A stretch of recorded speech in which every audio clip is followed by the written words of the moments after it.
नमस्कार। प्रांजल ज्ञान गंगा में आप सभी का स्वागत है। हम संक्षिप्त महाभारत का पाठ कर रहे हैं, जिसमें कि उद्योग पर्व चल रहा है।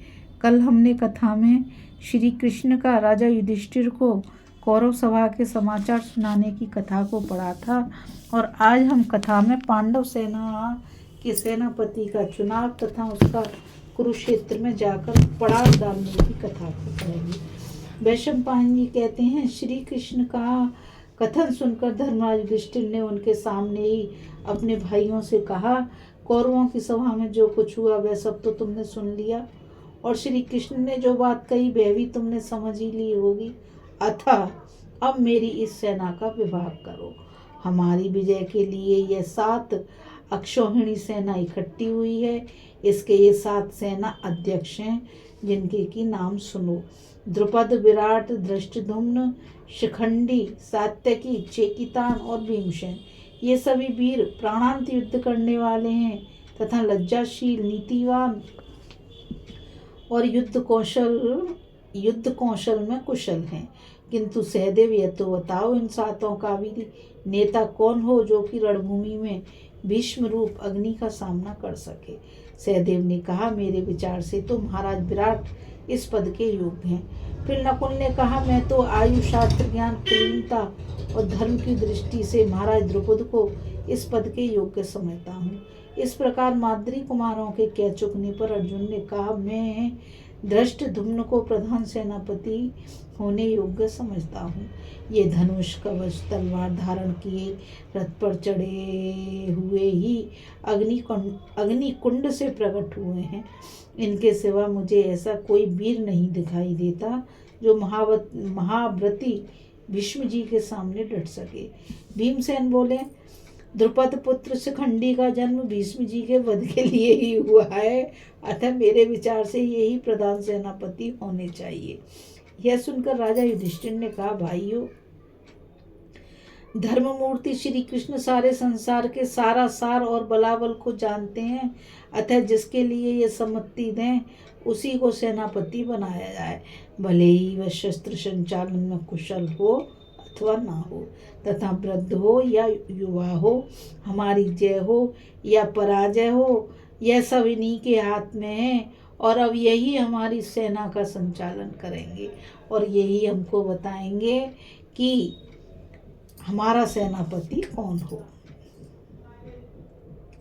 हमारे प्राण, राज्य, भाव, अभाव और सुख दुख इन्हीं पर अवलंबित हैं। ये सभी के कर्ता धर्ता और इन्हीं के अधीन सब कामों की सिद्धि है। धर्मराज युधिष्ठिर की यह बात सुनकर कमल नयन भगवान श्री कृष्ण ने अर्जुन की ओर देखते हुए कहा, महाराज, आपकी सेना के नेतृत्व के लिए जिन जिन वीरों के नाम लिए गए हैं, इन सभी को मैं इस पद के योग्य मानता हूँ। ये सभी बड़े पराक्रमी योद्धा हैं और आपके शत्रुओं को परास्त कर सकते हैं, किंतु फिर भी मेरे विचार से धृष्टद्युम्न को ही प्रधान सेनापति बनाना उचित होगा। श्री कृष्ण के इस प्रकार कहने पर सभी पांडव बड़े प्रसन्न हुए। उन्होंने बड़ी हर्ष ध्वनि की। सब सैनिक चलने के लिए दौड़ धूप करने लगे। सब और युद्ध के लिए तैयार हो जाओ, यह शब्द गूंजने लगा। हाथी, घोड़े और रथों का घोष होने लगा तथा सभी ओर शंख और दुंदुभी की भीषण ध्वनि फैल गई। सेना के आगे आगे भीमसेन, नकुल, सहदेव, अभिमन्यु, द्रौपदी के पुत्र धृष्टद्युम्न तथा अनन्याय पांचाल वीर चले। राजा युधिष्ठिर माल की गाड़ियों, बाजार के सामानों, डेरे, तंबू और पालकी आदि सवारियों, कोषों, मशीनों, वैद्यों एवं अस्त्र चिकित्सकों को लेकर चले। धर्मराज को विदा करके पांचाल कुमारी द्रौपदी अन्य राज महिलाओं और दास दासियों के सहित उपलब्ध शिविर में ही लौट आई। इस प्रकार पांडव लोग परकोटों और पैरोदारों से अपने धन और स्त्री आदि की रक्षा का प्रबंध कर, गौ और सुवर्ण आदि दान करके बड़ी विशाल वाहनी के साथ मणि जटित रथों में बैठकर कुरुक्षेत्र की ओर चले। उस समय ब्राह्मण लोग स्तुति करते हुए उन्हें घेर कर चल रहे थे। केकई देश के 5 राजकुमार धृष्टकेतु, काशीराज का पुत्र अभिभूषण श्रेणी मानव वसुदान और शिखंडी, ये सब वीर भी बड़े उत्साह से अस्त्र शस्त्र कवच और आभूषण आदि से सुसज्जित हो उनके साथ चले। सेना के पिछले भाग में राजा विराट, धृष्टद्युम्न, सुधर्मा, कुंती भोज और धृष्टद्युम्न के पुत्र थे। अनादृष्टि, चेकितान, धृष्टकेतु और सात्यकी, ये सब श्री कृष्ण और अर्जुन के आसपास रहकर चले। इस प्रकार व्यूह रचना की रीति से चलकर यह पांडव दल कुरुक्षेत्र में पहुंचा। वहां पहुंचने पर एक ओर से सब पांडव लोग और दूसरी ओर से श्री कृष्ण और अर्जुन शंख ध्वनि करने लगे। श्री कृष्ण